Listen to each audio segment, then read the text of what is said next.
Donc, je vous présente ma tante Marianne. Bonjour. C'est ma tante, c'est la sœur de mon père. Là, je viens de le dire, c'est une personne ordinaire. C'est correct. Bon. Je prétends pas autre chose. Non, on est franc. Bon, OK. Ben, de toute façon, Dieu nous dit qu'il utilise le monde ordinaire pour faire des choses exceptionnelles. Moi, je voudrais te demander, ça fait combien d'années que tu es sauvé? Ça fait 38 ans au mois de juin. Donc, tu as été sauvé en 77. Bravo. Pourquoi je le sais? Je suis né en 77. Puis, je voulais savoir, quand tu es venu au Seigneur, ça ressemblait à quoi la vie chrétienne? C'était quoi le rythme de vie? C'était quoi? C'était quoi? Tu veux dire mon introduction à la vie chrétienne? C'est ce que non. tu veux dire? Oui, peut-être. Mais est-ce que je veux pas nécessairement le salut, mais après, dans quel genre de gang t'es tombé? Puis c'était quoi le mode de vie chrétien dans ce temps-là? OK. Bon, c'est tout un monde différent à découvrir. Je venais du cégep et puis j'avais toute l'idéologie du monde. Puis, quand je suis arrivée, c'était une église, j'avais 3 frères qui ont accepté le Seigneur avant moi, puis j'ai été introduite dans l'église de Saint-Jean. Il faut retourner en arrière, c'était dans la première génération. Moi, je ne viens pas d'une famille chrétienne, comme tu sais. Puis, le milieu, à ce moment-là, c'était beaucoup des gens comme nous qui dans leur adolescence, ont entendu parler de l'Évangile puis se sont introduits. Donc, c'est une église jeune. Pas beaucoup de modèles à ce niveau-là de chrétiens plus élevés que tu n'as pas de modèle de tes parents, t'arrives. Donc, beaucoup de gens jeunes comme nous, beaucoup de ministères devant nous aussi, parce que justement, les besoins sont grands. Donc, tu te convertis, puis il me semble qu'on a fait tout de suite l'école du dimanche, tu fais... Il y avait beaucoup d'effervescence à découvrir. Oui. Il y a plus que de gens, plus que de ministères à avoir. Oh, il n'y a personne pour le faire. Il y avait des choses à faire. Et le Seigneur a permis justement au travers de ça que tu t'es tout de suite imprégné à travailler et à découvrir. Puis jeune, je connais l'histoire, mais jeune dans ta vie chrétienne, tu as connu une église qui a grandi. Le Seigneur a emmené beaucoup de monde, a sauvé beaucoup de gens. Donc, quand on parle qu'il y avait beaucoup de ministères, oui, il y en avait beaucoup. Puis dans ta tête, c'était-tu les gens, je viens à l'église, puis je vais me faire servir, quel genre de programme vous avez, c'est quoi votre jeunesse? Oh, mais non. Non? On ne savait même pas que ces questions-là existaient.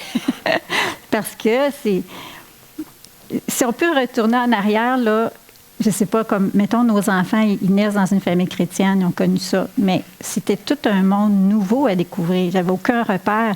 Je ne savais pas si, tu sais, c'est pas, est-ce qu'il y a l'école du dimanche, est-ce qu'il y a un groupe de jeunes, tu ne sais même pas que ça peut exister. Donc, non, il n'y a pas, tu es juste... Tu découvres une nouvelle vie parce que tu n'as jamais entendu parler avant. Tu sais, je me souviens de la Bible dans les premières fois puis dire mais c'est incroyable, il n'y a rien que je fais comme il faut.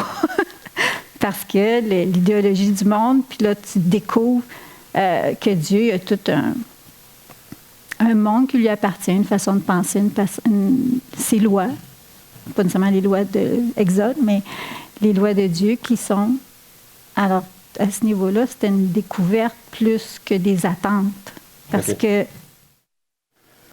j'avais pas de modèle. Donc, dans ta vie chrétienne, pour toi, la vie chrétienne au début, c'était je veux découvrir Jésus, je veux découvrir Dieu, oui. Je veux découvrir la Bible, je veux découvrir son plan, je veux découvrir plus que bon, j'espère que la prédication va être bonne à matin, j'espère que mes enfants vont être bien. C'était plus, on part à découvrir. Oui. Puis, je remercie le Seigneur parce que dans les premières années, on était beaucoup encouragés de dépendre des Écritures. Okay. Et ça, en fait, c'était Pasteur Lortie à ce moment-là que Dieu avait mis dans notre vie. Puis, je les remercie encore, ça fait pas longtemps, parce que ça, c'est un encouragement qui m'a suivi toute ma vie. De vraiment, oui, il y a le pasteur en avant, mais tu as des Écritures sur lesquelles tu peux toujours te retourner. Et ça, c'est un cadeau extraordinaire. Puis c'est quoi pour toi, quand on dit les Écritures, Moi aussi, dans ma bibliothèque, j'ai plein de Bibles. Ils sont belles, je ne suis pas obligé de les ouvrir. Je blague ici. Je ne les rouvre pas toutes en même temps, par exemple, mais c'est quoi ton lien avec les jeunes, imagine, jeunes chrétiennes? Tu as eu une habitude, en fait, c'était dans ta quête de recherche, c'est pas mal synonyme, mais de Dieu.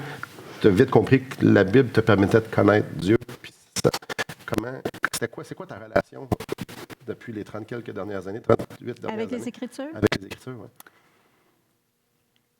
C'est vraiment un livre de vie. C'est ce que tu découvres.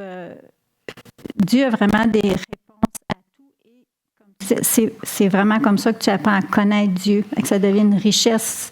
Plus tu la lis, moi, bon, ça fait 38 ans, puis il n'y a pas de lassitude, il n'y a pas de...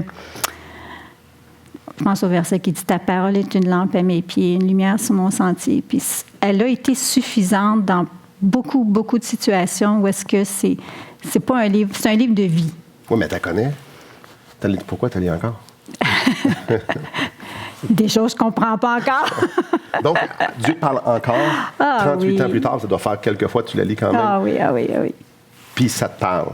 Tantôt, tu as dit que ça t'avait accompagné dans diverses circonstances. As-tu des exemples, des choses qui te viennent en tête lorsque tu dis ça? Tu dis, la parole a été pour moi une encre. As-tu... C'est drôle que tu dises une encre parce que c'est vraiment ça qu'il y a un verset qui dit l'encre de l'âme. Et ça devient cela. Donner des exemples, c'est apprendre... Je ne sais pas, si je dis, mettons, lire l'Ancien Testament, il y a beaucoup, beaucoup d'exemples là-dedans. Je pense à Joseph, par exemple, qui s'est retrouvé en Égypte, et puis quand ses frères sont revenus le trouver, puis là, il se demandait, tu sais, vas-tu m'en vouloir et tout ça, puis il a dit, vous avez voulu du mal pour moi, mais Dieu a utilisé la circonstance comme ça. Comment ça s'applique dans nos vies? Bon, il arrive peut-être des circonstances où est-ce que tu te trouves à une place que c'est des circonstances malheureuses ou enfin, ce que ce soit des conflits, puis tu te retrouves à un endroit, puis tu réalises, hey, c'est vraiment là que Dieu me voulait. Mais le cheminement qui m'a amené à là, si on le regarde du côté humain, tu peux dire, ben là, ça, il y avait de l'injustice, ou il y avait, bon... Parce qu'il y en a de ça. Parce qu'il y en a, puis ça peut venir de moi, ça peut venir des autres, on est ce qu'on est, malheureusement. Mais... tu vois que Dieu a un plan dans ta vie, puis quand tu arrives à cet endroit-là, tu te dis, bien, Seigneur, il a fallu que tu utilises tout ça pour m'emmener ici parce qu'il y avait besoin, pas qu'il y ait besoin, là, mais il y avait un travail pour moi à cet endroit-là. Et ce qui est extraordinaire, c'est que ça fait que ta relation avec, tu n'en veux pas à personne, il n'y a pas d'amertume parce que tu vois la main de Dieu au-dessus des circonstances, au-dessus de ce que quelqu'un, disons, t'a imaginé qu'il t'avait fait ou une injustice. Et ça enlève tout ça. Parce que tu vois vraiment la main de Dieu au-dessus. Et ça, c'est des expériences que des fois le Seigneur te fait et tu grandis au travers de ça. Puis là, tu dis, Dieu est vraiment vrai. Dieu était vraiment là. Fait que ce que tu es en train de me dire, c'est quand ça va pas très bien, parce que ça arrive dans nos vies, ça t'aide à regarder, à avoir la perspective de Dieu. Puis tu dis, non, Dieu est en train de faire quelque chose. Mais oui. Ça me sert à rien d'être en colère, de l'amertume, parce que Dieu est à l'œuvre. Puis là, en terminant, tu te dis, ben, tu te revires en arrière, puis tu te dis, ben oui, regarde, j'ai eu raison de lui faire confiance. Dans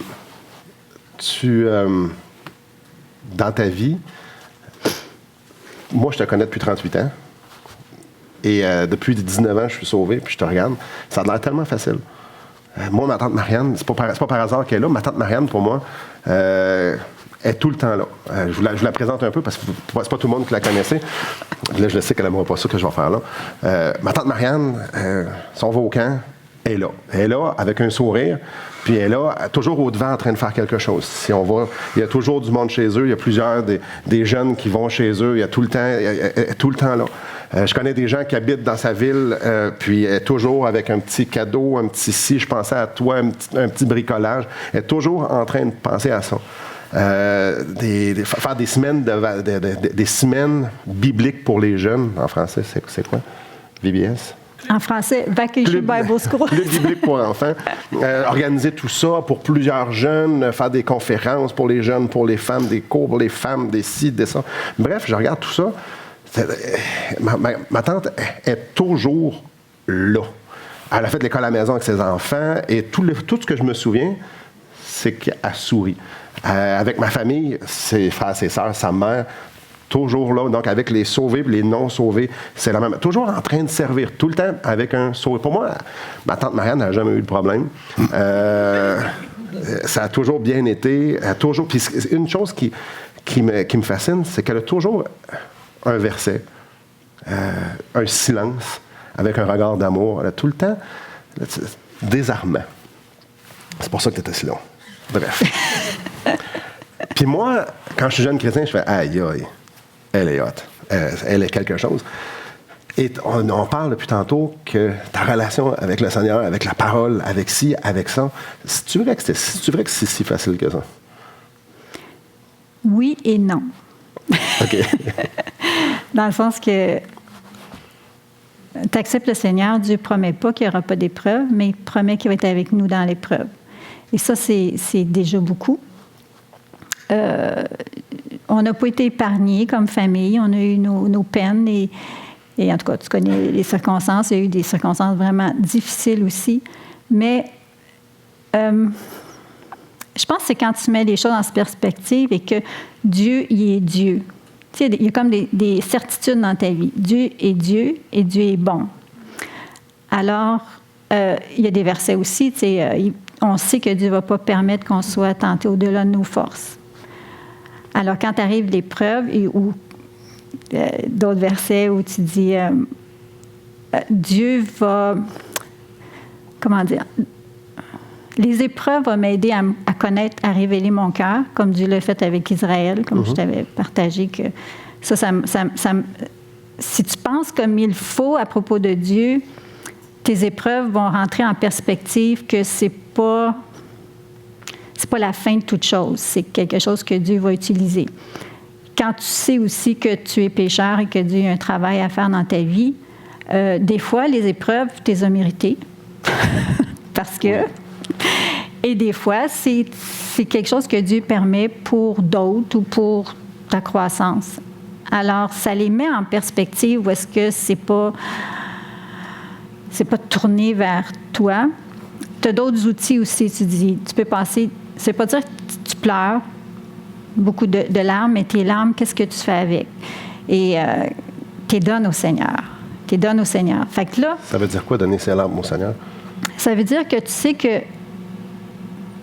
Dieu, dans l'épreuve, veut te construire. Et ça, pour moi, c'est comme des certitudes. Je sais que si je remets mes pleurs, on va à Dieu comme on est. Hein? On ne peut pas prétendre devant Dieu. Je ne peux pas lui dire « Oh non, j'ai pas mal. » Non, Dieu, il sait que tu as mal. Non, ça, il sait. Fait que je me dis, tu vas à Dieu comme tu es et tu offres ta souffrance qu'il connaît et que tu fais confiance que Dieu a un plan avec. Alors, ça ne veut pas dire que ça fait pas mal, mais tu sais, il est tellement spécial, le Seigneur, il va dire, regardez comme un sujet de joie. Complète toutes vos épreuves. Toutes vos épreuves, tu fais, OK, il est révolutionnaire. C'est pas de même, je me sens... C'est Dieu qui est hot, c'est pas moi. Oui, ça, je savais ça. C'est comme, wow! Il nous équipe pour qu'il y a de l'espérance. Il y a un tunnel, mais il y a une lumière au bout du tunnel. Puis, tu sais... Donc, quand tu marches dans le tunnel, tu regardes pas le tunnel, tu regardes la lumière au bout. Oui, puis j'ai beaucoup enseigné aux enfants. Le Seigneur a mis ces mystères-là beaucoup. Puis l'image, il n'y a pas de tentation qui... j'imaginais, tu es dans une salle, tu es une petite souris, puis il y a des chats méchants qui veulent t'attraper. Ça va mal. Mais il y a juste un petit trou quelque part dans le mur, puis que tu as l'impression qu'il n'a pas de secours, là, ça va mal, ça va mal, ça va mal. Mais le trou, il est là. Le Seigneur, il a pourvu. C'est jamais parfait, les analogies, mais... Moi, ça m'aide, en tout cas. On n'est jamais sans espérance. On n'est jamais sans espérance. Le trou, il n'est peut-être pas super grand, mais il est là. Tu sais par la foi que le trou, il est là. Et ça te donne probablement la patience d'attendre Dieu, de te le montrer. Mais Dieu nous dit d'attendre en silence. Il nous dit de... Tu sais, sinon, si on va chercher un réconfort dans les choses du monde, par exemple, c'est tout de suite. OK? Donner l'exemple, ça va mal, je vais aller prendre une brosse. OK? Ou je vais m'éclater. Ou je vais aller m'acheter plein d'affaires. Oui, je sais pas. Mais c'est comme s'appuyer sur une toile d'araignée. Ça n'a pas de... Savoir comment... T'as vite fait le... Oui. C'est ça. Oui. Par contre, quand tu comprends qui est Dieu, puis tu dis « Mon secours va venir de l'Éternel », il y a une attente. Il y a une espérance, mais il y a une attente. Il y a « Seigneur, si tu ne me délivres pas, tu sais, je veux rien d'autre. » Alors, il faut que tu sois prêt à attendre que Dieu délivre, parce que là, c'est solide. Tu as appris ta leçon, tu as l'école de la vie. Oui. Et encore là, je te regarde, c'est super facile. Tu as tout le temps les bonnes paroles. Ça arrive-tu des fois que tu ne sais pas quoi faire, tu ne sais pas quoi dire, puis tu dis, il me semble, Seigneur, envoie donc quelqu'un d'autre. Ou tu as un ministère qui t'est proposé ou quelque chose qui t'est proposé, tu fais, non. J'imagine, durant les 38 dernières années, c'est arrivé. Et comment? Donc, c'est l'histoire de ma vie. Tu n'es pas le genre de femme qui dit, tassez-vous, je vais vous montrer comment ça marche. Non. Et puis, c'est ça qui est curieux. Puis c'est pour ça qu'on voit que Dieu est toujours dans le... Il veut construire les personnes. OK? Dieu il connaît mes faiblesses. Il les connaît. Je suis très insécure. Je ne suis pas une personne sûre de moi. Mais Dieu, ce qu'il a pris plaisir, c'est de dire, OK, Marianne, il me met à cœur des choses. Fait que d'un côté, je suis terrorisée, puis je suis terrorisée par mes capacités. Moi, je ne suis pas capable. Moi, je suis... Puis de l'autre côté, j'ai l'excitation de dire, bien, si Dieu me veut là-dedans, il va pourvoir ce qu'il y a. Et il y a comme une excitation de dire, bien, non, mais oui. Alors, tu t'embarques pas sur tes propres forces, mais prête à découvrir qu'est-ce que Dieu peut faire avec juste moi. Alors, tu te lances dans des choses, mais c'est pas... Des fois, je dis à Marc, je vais dire, tu sais, il y a des gens, les gens sont sûrs d'eux, là, puis pourquoi moi, là? J'en ai eu des occasions, comme des fois dans ma famille, puis c'est comme la plus jeune, la petite sœur. Mais Dieu nous rend capables. Puis, tu sais, quelque part, avec notre nouvelle vie, on connaît nos limites, mais on sait pourquoi on veut vivre. Fait que tu veux vivre pour le Seigneur. Fait que tu as ce désir-là, Dieu a mis des nouvelles affections dans ton cœur. Tu dis, bien, avant, j'utilisais qui je suis pour servir le monde ou pour, enfin, me servir. Puis là, tu dis, bien non, je voudrais juste ce que Dieu m'a donné, je voudrais l'utiliser pour lui, Alors, tu as cette volonté-là, mais en même temps, tu as peur, mais... Fait que dans ta vie, je t'écoute parler, il y a comme un thème qui revient tout le temps. Tu sembles être une femme qui dit oui beaucoup à Dieu. Tu parles, puis le Seigneur veut me construire, il veut faire ci, il veut nous emmener là, il veut... c'est clair qu'en dedans, Satan, ça doit faire comme Paul dans Romains 7. Oui, je veux, mais je le fais pas, puis je fais ce que je veux pas. Mais dans ta vie, tu as l'air d'être une personne qui a dit, Seigneur, prends tout. C'est drôle que tu amènes ce sujet-là, parce qu'il y a... Mettons, tu vis ta vie chrétienne, puis à un moment donné, tu as l'image, tu as le cercle, puis tu te mets au milieu, puis Seigneur, tu sais, je me consacre à toi. Puis là, tu dis, je l'ai fait. Puis tu continues dans ta marche, puis là, tu réalises que Seigneur, il te demande d'autres choses.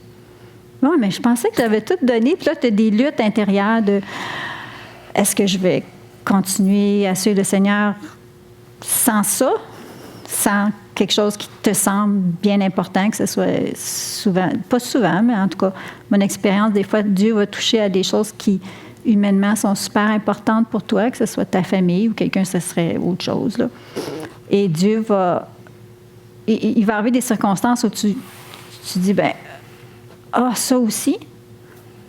Et tu trouves en ton cœur, tu dis, Seigneur, aide-moi à toujours dire oui. Parce que c'est pas une fois que tu dis, oui, je suis consacrée à Dieu, Seigneur, prends toute ma vie. Puis là, ben, 4 ans après, là, il arrive une circonstance, tu as encore le est-ce que je continue? Est-ce que. Puis là, tu dis oui.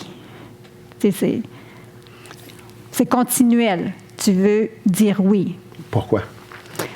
Parce que Dieu est Dieu, parce que Christ est mort pour moi, parce qu'il est le chemin, la vérité et la vie. Parce qu'il n'y a pas d'autre option. À qui rions-nous? C'est ça la réalité. Tu dis, même si quelque chose, tu as une épreuve, quelque chose, qu'est-ce qu'il y a de mieux? tu t'appartiens au Seigneur, tu t'as reconnu qui est le Fils de Dieu, qui a créé toute chose, qui est ton maître. Alors, tu veux, c'est pas dire que c'est facile, mais tu sais, Dieu veut qu'on pense, tu veux réfléchir, puis te considérer, puis tu crois. Alors, tu dis, ben non, je veux continuer, par la grâce de Dieu, à dire oui. Là, je vais t'emmener une place qu'on n'avait pas parlé. Oh! Et souvent dans les églises, dans le milieu évangélique, c'est surtout les hommes qui sont en avant-plan. Est-ce que toi, tu t'es senti dans ta vie à dire « j'ai pas de place » ou « j'ai pas ma place » dans une église, dans un ministère, à l'œuvre pour servir les autres, servir le Seigneur, étant donné que tu pouvais pas être diacre ou peu importe, puis pasteur, puis là, est-ce que pour toi, tu t'es laissé comme ben, je ne savais pas grand-chose? Non. Honnêtement, jamais. Je suis vraiment satisfaite de... Pour moi, ça ne rentre pas en conflit d'être une femme et dans les limites que Dieu nous donne. Puis c'est sûr que j'ai beaucoup travaillé avec les enfants, puis il y a une grande liberté là. Et je me sens pas en manque de rien. Non. Et tu peux-tu dire que tu t'es senti accompli avec les gens? Ben, je connais la réponse, parce que je connais beaucoup de bénéficiaires. Est-ce que tes capacités, on peut être utilisées, les capacités que Dieu t'a données, est-ce qu'on peut être utilisées à leur plein potentiel dans l'Église, auprès de tes frères et sœurs, auprès de la communauté, tes voisins, tout ça, en dépit que, je suis péjoratif, mais c'est voulu que tu sois juste une femme? Parce qu'il y a beaucoup de gens, les femmes, qui disent « je suis juste une femme ». Et c'est un peu pour ça que je te pose la question, pour dire, ben je ne veux pas répondre à ma question. Répondons à ma question. Hey, Simon, j'ai jamais pensé comme ça. Honnêtement, là, j'ai jamais vu qu'être juste une femme, c'est pas suffisant, parce que on a des rôles différents, mais on est égal devant Dieu. Il n'y a pas de conflit, là. Puis dans le fond, quand j'ai le terme anglais « embrace », quand on chérit ou accepte que le plan parfait de Dieu, c'est... il n'y a pas de problème être une femme. Non, je suis bien d'accord. Juste pour clarifier, je ne suis pas en train de dire que les femmes sont de second ordre. Non. J'essaie juste de balancer. Oui, de voir si pour nous, c'est... Il y a des gens qui pensent le contraire. Donc, c'est pour ça que je te pose la question. Non. Pour toi, ce que le Seigneur te demandait, je plonge là-dedans, puis c'est assez, puis c'est correct, c'est merveilleux. Oui. Puis je voudrais pas, j'envie pas les responsabilités que dans le fond, que je suis pas capable, là, que Dieu m'a pas fait pour ça. Puis il y a assez de quoi m'occuper que j'ai pas le temps de penser qu'il manque quelque chose. Tu sais, dans le sens, tu peux t'épanouir. Dieu, il y avait un plan pour les hommes, un plan pour les femmes, puis je pense que quand c'est comme n'importe quoi, quand tu acceptes, quand tu utilises ce que tu as au lieu de rêver de ce que tu n'as pas, tu es heureux dans ce que tu as. Tu fais beaucoup avec peu, dans le sens qu'on n'a rien en nous, mais en même temps, non, vraiment. OK, non, mais tu as répondu très bien à ma question. OK, vas-y. Excellent. Non, aucun conflit à ce niveau-là. Puis, tu as fait l'école à la maison. Ouais. Souvent, à la maison, faire l'école à la maison, pas que je suis un expert là-dedans, mais on est plus à la maison. C'est quoi la dynamique de pouvoir, parce que je pense aux jeunes mamans qui sont débordées, puis souvent dans la vie d'une jeune maman, c'est dur de prendre du temps avec le Seigneur. C'est dur parce qu'il y a tellement de couches à changer, et puis en plus tu faisais l'école à la maison. Tout ça. Comment tu faisais pour gérer la maison, gérer l'école, gérer... le Seigneur prenait sa place où là-dedans? Et ta relation, toi, avec le Seigneur, comment tu gérais ça? Je pense que ce qui aide, c'est quand on ne met pas Dieu dans une boîte. Ça veut dire que mon temps avec Dieu, c'est que c'est le plus important, là. Quand je prends du temps à lire la Bible et tout ça. Mais la vie elle-même, Dieu fait partie de notre vie dans tous les aspects. Pour survivre à ces années-là, c'est comme un rêve, parce que là, mes enfants sont tous sortis de chez nous, puis tu fais, écoutons, merci Seigneur. Tu sais, Ecclésiaste, ça dit, vaut mieux la fin d'une chose que son commencement. c'est fait. Check. Ils sont élevés, ils sont partis. Merci Seigneur, on a survécu. Mais il y a une partie de s'organiser. C'est vraiment des trucs terrestres, là, et d'intégrer Dieu dans la vie de tous les jours parce que, tu sais, c'est sûr qu'à un moment donné, il y en avait 4, il y en avait 3, il y en avait 2, il y en avait 1. Bon, quand il en restait juste un, j'avais du temps. Et je pense que c'est une question de priorité. On commence... Dieu reste toujours la priorité, mais comment que ça va se transformer dans notre journée va changer quand tu as 20 ans, 30 ans. Oui, effectivement, t'es là, des fois, tu vas lire ta Bible le soir, mais ta vie avec Christ, c'est plus que juste ta lecture. C'est ce que tu lis, mais c'est ce que tu veux mettre en pratique, c'est ce que tu veux inculquer à tes enfants, c'est ce que tu veux devenir. Alors,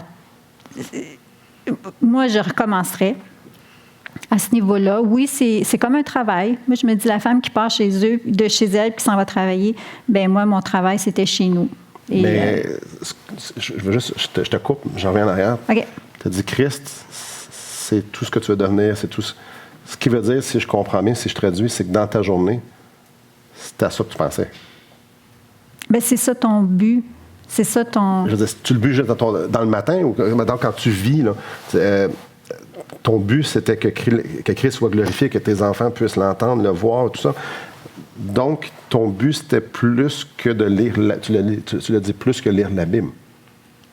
C'était que tu puisses avoir Christ dans tes pensées à longueur de journée et que même si tu es super occupé, ça reste là. Est-ce que je me suis... c'est dans ce sens-là, c'est sûr, c'est pas parfait, mais... Clairement. C'est comme c'est un bon mot, sanctité, la sanctification de la vie, que tout ce que tu fais. Dieu te donne pour nous, bon, Dieu nous a donné des enfants, puis c'était une responsabilité. Mm-hmm. L'école à la maison est un outil. Ça a été même un outil. Des fois, tu sais pourquoi Dieu a permis ça. Moi, je sais que ça a été formateur parce que j'ai été convertie, je me suis mariée, j'ai eu des enfants, bing, bing, bing, bang, et on apprend en le faisant. Oui. Et puis, d'être exposé, le Seigneur a permis qu'on ait un matériel qui honorait Christ, qui avait les valeurs chrétiennes. Alors, ça faisait partie intégrante de la journée, de découvrir Dieu au travers de tout ça. Je pense à la petite madame ou même au petit monsieur qu'ils ont 2, 3 enfants, 4 enfants, ou peu importe, 22 enfants. Puis le matin, le bébé braille. Puis là, l'autre, tout le monde se réveille. Il faut faire le déjeuner. On n'a pas de temps avec le Seigneur là. Là, la journée, même s'ils vont travailler ou que tu fais l'école à la maison ou peu importe, puis là, tu arrives le soir, on fait le souper, on donne les bains, OK, on les couche. J'ai eu ma journée dans le corps. Des journées de même, tu en as eu, peu importe ce qu'on fait dans le... Fait comment on fait pour marier ce genre d'horaire-là, ultra occupé, ultra chargé, avec une vie qu'on a envie d'être en feu pour le Seigneur, de servir tout le monde, et de vouloir avoir un temps pour le Seigneur quand ça fonctionne. Comment toi, tu y es arrivé? Bien, ça commence toujours par un désir. Si tu n'as pas le désir, ça ne va pas rentrer. Si je désire manger du chocolat une journée, je vais trouver un trou, là. Mais si je veux... j'ai le désir. Ou 2, ou 3, ou 4. Bon, OK, on s'entend qu'il y a des journées où est-ce que c'est peut-être le soir. Et puis, tu sais, à un moment donné, tu te dis, dans l'habitude, c'est pas dire que Dieu te parle toujours des grandes révélations. Des fois, tu sais, bon, t'es fatigué, tout ça. Mais tu le sais que c'est bon pour toi. On le fait dans plein de choses dans la vie de tous les jours. Tu peux dire, c'est bon que je me lève, que je prenne mon déjeuner parce que... Ben, tu dis... J'ai besoin de recevoir quelque chose du Seigneur. Des fois, ben, c'est comme du pain blanc, là, dans le sens que je suis pas prête je suis pas bien disposée, mais le désir reste là parce que tu sais que tu en as besoin. Fait qu'applique-le à n'importe quoi dans ta vie. Tu peux dire, ben, j'ai besoin de, alors tu vas faire l'effort de.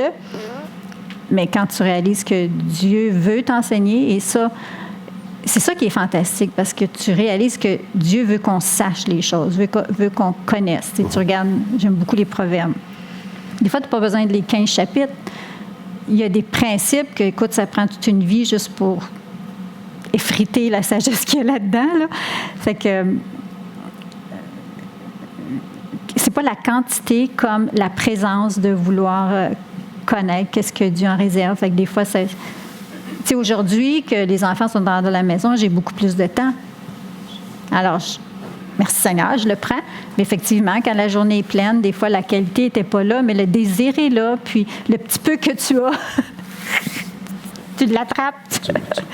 Ça fait partie de ta vie. C'est des choix de vie, comme tu peux choisir que tu ne le veux pas ou tu peux choisir que c'est important. Alors, c'est au niveau du désir. Bien, non, dans un sens, dans le fond, si chacun choisit. Si j'ai envie d'être en forme, je vais faire de l'exercice physique. Je vais trouver du temps pour ça. Moi, j'en trouve pas. moi, j'en trouve beaucoup, c'est évident. Et ça, c'est aussi une farce. Merci de l'encouragement.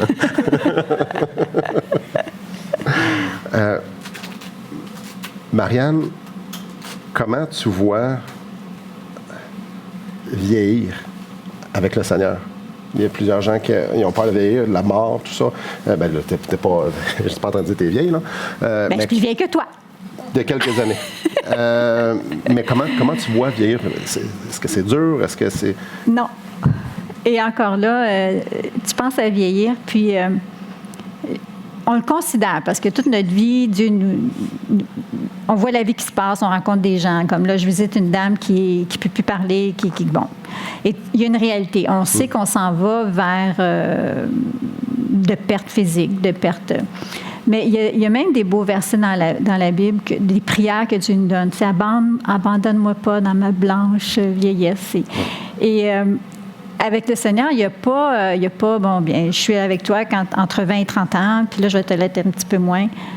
Et je crois vraiment que en s'abandonnant à Dieu, qu'il va être, il est là aujourd'hui, puis il va être là-bas aussi.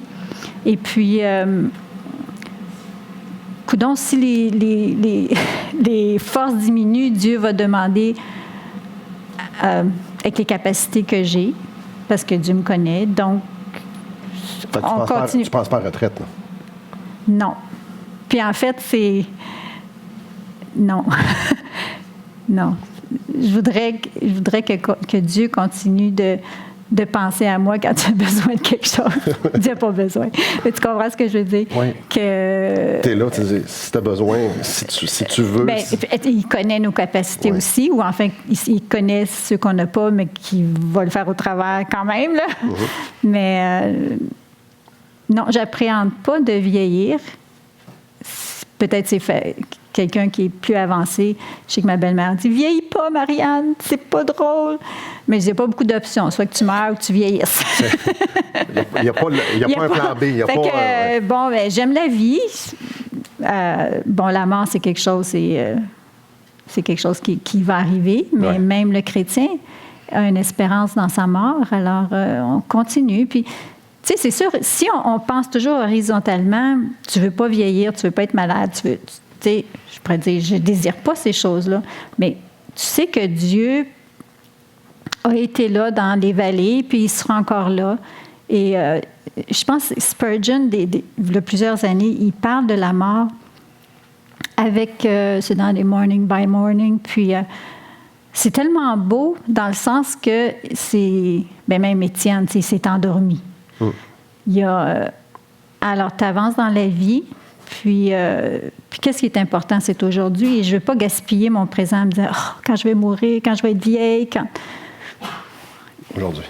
Demain, je vais être là. Puis si je suis vieille, bien, je serai vieille. Plus vieille. On verra. Je n'ai pas de crainte présentement. Okay. Peut-être dans 2 ans, j'en aurai, là, mais là... J'ai 2 questions, peut-être qu'elle va se transformer juste en une. C'est quoi le ciel pour toi? Là, demain, aujourd'hui, en t'en retournant à Saint-Jean, c'est quoi le ciel? C'est quoi le ciel? C'est là où est la présence du Seigneur Jésus. Je me fais pas... bien, c'est sûr qu'il y a des descriptions dans la Bible, là, tout ça, mais c'est la... Tu sais, quand l'image que Dieu dit qu'on est des voyageurs sur cette terre, que Dieu nous a créés pour qu'on soit à sa présence. On est ici, on a quelque chose à vivre, c'est plus grand que nous, on ne comprend pas tout, on découvre que Dieu nous a créés, on avance là-dedans. Puis là, le ciel, c'est la présence de Dieu. Et on sait que Dieu, il est parfait, il est saint, il est amour. Et alors, c'est l'aboutissement, dans le fond, de à quoi tu t'es abandonné quand tu as réalisé que Dieu existait, premièrement, là, qui est déjà un grand pas quand tu as 19 ans. Oui. Que tu n'avais pas pensé à ça. Puis là, tu réalises, Dieu existe. Dieu est bon, puis c'est là qu'il demeure. Alors... L'aboutissement, la rencontre de celui avec qui tu as marché toute ta vie. Bien, et que là, on va être transformé. C'est pour ça qu'on ne va pas se reconnaître. Alors, je ne sais pas si ça répond à ta question. Super bien. Je te regarde avec un sourire. Oui, c'est une belle réponse. Je dis, toi, Simon? Non, c'est moi qui pose les questions. Ah, yeah! Merci beaucoup, Marianne. Merci beaucoup d'avoir accepté l'invitation. Mais quelque part, ça fait plaisir. Pas plaisir, mais c'est de rajouter à d'autres voix, à plusieurs enfants qui ont connu ceux d'entre nous qu'on a connu Seigneur Jésus, puis de dire, oui, il est vivant, puis Jésus-Christ est Seigneur. Puis c'est juste rajouter une voix de plus pour confirmer ces choses-là. Dieu est vivant, Dieu est vrai, qui est le chemin, la vérité et la vie. Alors, c'est pour ça que j'ai dit oui. Il prend du monde ordinaire pour faire des choses extraordinaires. Mais oui. Ouais. Mais oui. Merci beaucoup. Je vais terminer en priant, puis après ça, on va avoir une pause de quelques minutes. Je veux te louer, Seigneur, pour ce que tu fais. Comment tu prends des gens faibles, des gens qui n'ont pas grand-chose en eux-mêmes et que tu leur donnes des capacités, tu les accompagnes, tu les formes. Merci, Père éternel, pour ce que tu as fait dans la vie de ma tante et par le fait même, par sa vie à elle, tu as pu toucher des dizaines, des centaines de personnes. Tu as pu leur dire « je t'aime » au travers elle. Et Seigneur, ce qui est formidable, ce qui est inspirant, c'est que tu veux faire la même chose avec chacun d'entre nous et tu fais la même chose avec nous, tes enfants. Merci parce que tu nous montres dans ta parole et dans la vie de nos frères et sœurs que lorsqu'on s'abandonne à toi, tu ne gaspilles pas ça. Comme tu ne gaspilles pas nos larmes, tu ne gaspilles pas nos circonstances, tu les investis pour faire connaître ton glorieux nom. Apprends-moi, apprends-nous, apprends à chacun d'entre nous à s'abandonner, à désirer, comme ma tante l'a si bien dit, à désirer te voir avoir la première place dans nos vies et à courir vers toi. Merci au grand Dieu d'être notre Dieu, de t'avoir un jour révélé à nous et de nous avoir fait tes enfants par Jésus-Christ. Et c'est par son nom que je te prie. Amen. Amen.